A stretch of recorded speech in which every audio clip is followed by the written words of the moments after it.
In this video, we will cover web scraping. After watching this video, you will be able to define web scraping, understand the role of BeautifulSoup objects, apply the find_all method, and web scrape a website. What would you do if you wanted to analyze hundreds of points of data to find the best players of a sports team? Would you start manually copying and pasting information from different websites into a spreadsheet, spending hours trying to find the right data, and eventually giving up because the task was too overwhelming? That is where web scraping can help. Web scraping is a process that can be used to automatically extract information from a website and can easily be accomplished within a matter of minutes and not hours. To get started, we just need a little Python code and the help of two modules named Requests and BeautifulSoup. Let us say you were asked to find the name and salary of players in a national basketball league from the following web page. First, we import BeautifulSoup. We can store the web page HTML as a string in the variable HTML.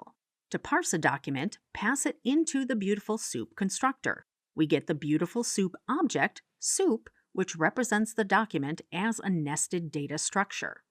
BeautifulSoup represents HTML as a set of tree-like objects with methods used to parse the HTML. We will review the BeautifulSoup object.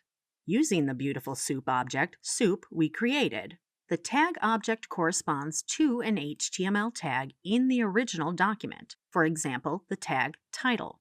Consider the tag h3. If there is more than one tag with the same name, the first element with that tag is selected. In this case, with LeBron James, we see the name is enclosed in the bold attribute B. To extract it, use the tree representation. So let us use the tree representation. The variable tag-object is located here.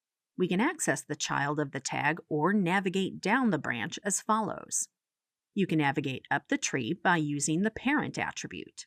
The variable tag child is located here, and we can access the parent. This is the original tag object. We can also find the sibling of tag object. We simply use the next-sibling attribute. We can find the sibling of sibling 1. We simply use the next sibling attribute. Consider the tag-child object. You can access the attribute name and value as a key value pair in a dictionary as follows.